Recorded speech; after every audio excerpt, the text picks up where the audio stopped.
Hi everyone. आज मैले tips and tricks series अन्तर्गत कोर्डिनेट जियोमेट्री क्लास 10 र एसई मा चाहिने सबै फर्मुला कसरी इजिली पढ्न सकिन्छ भनेर एउटा इम्पोर्टेन्ट भिडियो लिएर आएको छु। कृपया ध्यान दिएर हेर्नु होला। सबभन्दा पहिला जाउँ एंगल बिट्विन टु लाइन्स। यतिखेर चाहिँ अब हामीलाई दुईटा इक्वेसन दिएको छ रे हैन,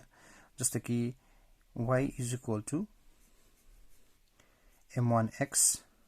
plus c1 र y = m2x plus c2 दुईटा लाइन दिएको छ भने त्यतिखेर एंगल निकाल्ने फर्मुला चाहिँ tan θ = plus minus ब्रैकेटमा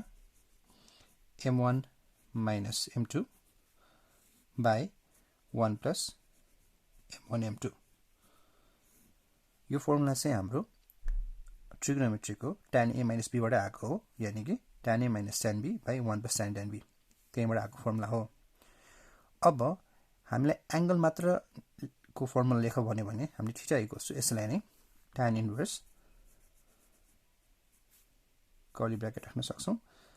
plus minus m1 minus m2 by 1 plus m1 m2 गर्नुपर्ने हुन्छ। अब यो प्लस माइनस कहिले लिने त भन्दाखेरि हामीले सबै सिम्प्लिफाई गरेपछि एक्युट एंगल निकाल्नु पर्यो भने हामी लास्टमा पोजिटिभ भ्यालु लिन्छौं र अब्ट्युज एंगल निकाल्नु पर्यो भने हामी त्यही सिम्प्लिफाई गरेपछि लास्टमा हामी नेगेटिभ भ्यालु लिन्छौं, किनकि फर्स्ट क्वाड्रेन्टमा tan पोजिटिभ हुन्छ र सेकेन्ड क्वाड्रेन्ट यानी कि अब्ट्युज एंगलमा चाहिँ tan नेगेटिभ हुन्छ। त्यसकारण त्यसपछि जाउँ हामी कन्डिसन फर टु प्यारल लाइन्समा। अब यो एंगल बिट्विन टु लाइन्समा दुईटा प्यारलको कन्डिसनको बारेमा कुरा गर्नु पर्दा यसमा दुईटा लाइन कहिले प्यारल हुन्छ त जब तिनीहरुको स्लोप इक्वल हुन्छ। यदि दुईटा लाइनको स्लोप इक्वल हुन्छ भने त्यो लाइन प्यारल हुन्छन्,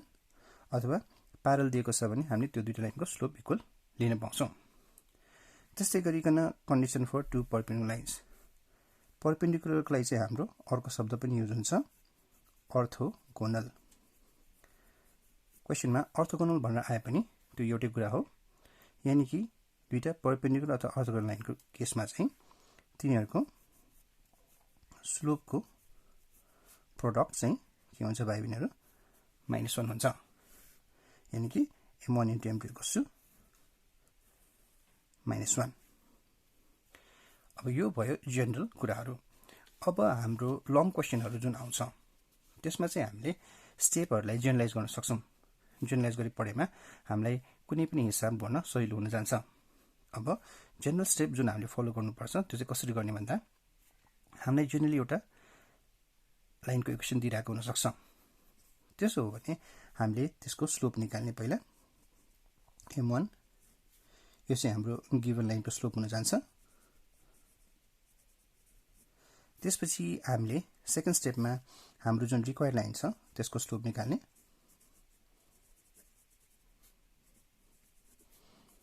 अब यो चाहिँ विभिन्न तरिकाले हुन सक्छ, त्यो म देखाउँछु। त्यसपछि थर्डमा चाहिँ हामीले के गर्ने, नर्मली एउटा पोइन्टबाट पास भएको भन्छ यो रिक्वायर्ड लाइन हैन, त्यसकारण त्यसको लागि चाहिँ अब के गर्नु पर्यो भन्दा पोइन्ट स्लोप फर्म युज गर्ने। Use point slope form. यो भनेको चाहिँ के हो त, हामीले 9 क्लासमा पढे जस्तै गरिकन y - y1 = m हो, तर हाम्रो रिक्वायर्ड लाइन भएकोले m2 x - x1 लगाउने भन्नाले हाम्रो गिवन पोइन्ट चाहिँ x1 y1 हुन्छ। स्लोप हामीले यहाँ निकालेको हुन्छौं अनि त्यसपछि यो फर्मुला आयो भने हाम्रो रिक्वायर्ड लाइनको इक्वेसन आउँछ। भनेपछि के गर्ने त, गिवन लाइनको स्लोप, त्यसपछि रिक्वायर्ड लाइनको स्लोप र फाइनली पोइन्ट स्लोप फर्म। यो जनरल स्टेप फलो गर्यो भने हामीले यो च्याप्टरमा सोधिने क्वेशनहरु इजिली गर्न सक्छौं। अब जाउँ स्लोपहरु कसरी निकाल्ने त। जब हामीलाई इन्क्लिनेसन दिएको छ, यानी कि त्यो लाइनले एक्स एक्सिस सँग बनाउने एंगल दिएको छ भने त्यतिखेर के गर्ने त स्लोप निकाल्न भन्दाखेरि हामी स्लोपको फर्मुला tan θ हुन्छ।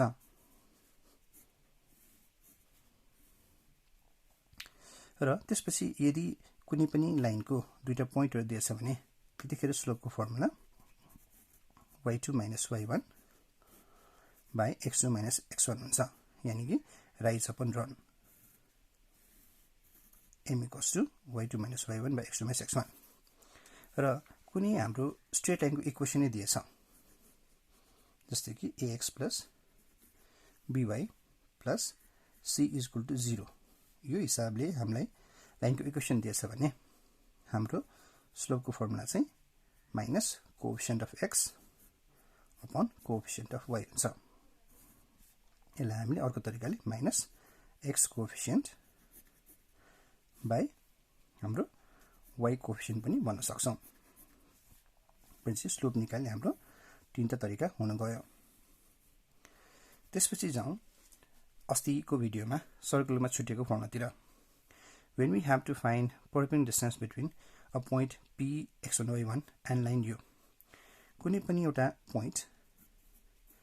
p x1 y1 छ र त्यो र अर्को लाइन एउटा छ ax plus by plus c is equal to 0 छ भनौं अब यो दुईटा बीचको परपेन्डिकुलर लाइनको हाम्रो भ्यालु यानी कि डिस्टेन्स निकाल्नु पर्यो भने त्यतिखेर हामीले कुन फर्मुला युज गर्न सक्छौं त भन्दाखेरि d is equal to modulus a x1 plus b y1 plus c whole upon under root a square plus b square भनेपछि यो फर्मुला लगायो भने हामीले कुनै पनि एक्सटर्नल पोइन्ट र एउटा गिवन लाइन बीचको परपेन्डिकुलर डिस्टेन्स निकाल्न सक्छौं यो चाहिँ सर्कलमा युज हुन्छ normally for homogeneous equation of second degree यो भनेको चाहिँ x square plus 2hxy plus by square equals 0 यसमा हेर्छौं भने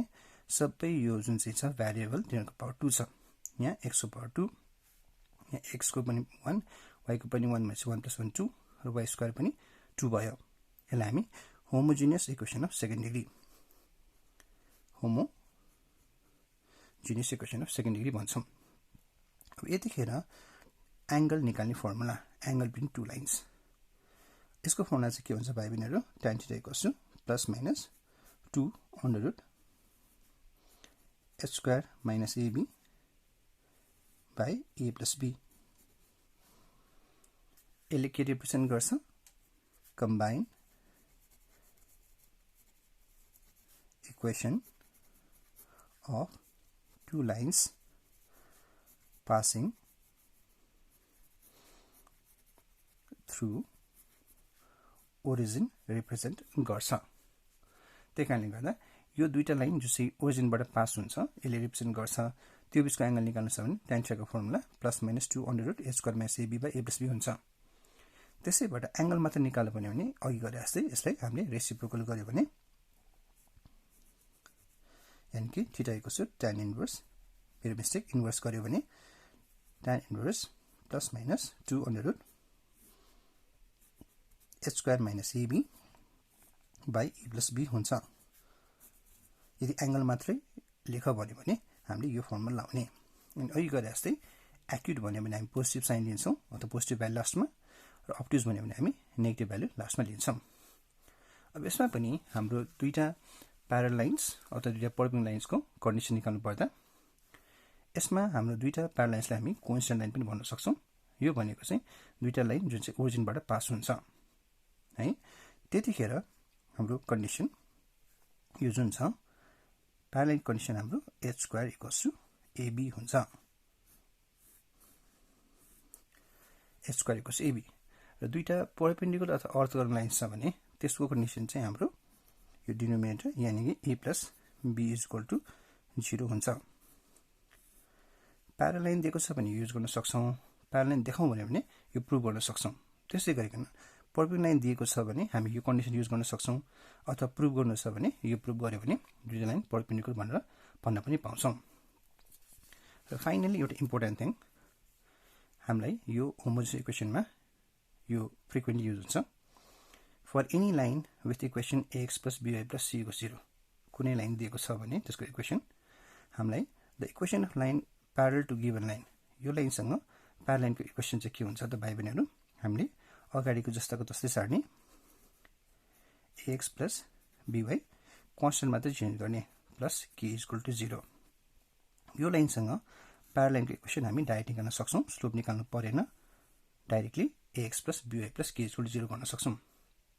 र the equation of line perpendicular to given line यो लाइनसँग परपेन्डिकुलर लाइनको इक्वेसन निकाल्नु पर्यो भने चाहिँ के गर्ने यो दुईटाको नम्बर इन्टरचेन्ज गर्ने भनेको bx गर्ने र पछाडीको चाहिँ जहिले पनि साइन चेन्ज गर्ने प्लस छ भने माइनस गर्ने या माइनस छ भने प्लस गर्ने bx minus ay plus k = 0 यो चाहिँ हामीले डाइरेक्टली नै हामीले युज गर्न सक्छौं आशा गर्दछु कि भाइ बहिनीले अब कोअर्डिनेटको सबै चाहिने फर्मुला र कन्सेप्टहरु बुझ्नुभयो होला केही नबुझ्नु भएको खण्डमा कृपया कमेन्टमा गएर फेरि सुन्न सक्नुहुन्छ सर्कलको लागि चाहिँ म यही भिडियो सँगै अर्को भिडियो एड्जस्ट गरेको छु त्यो पनि हेर्न सक्नुहुन्छ थ्यांक यू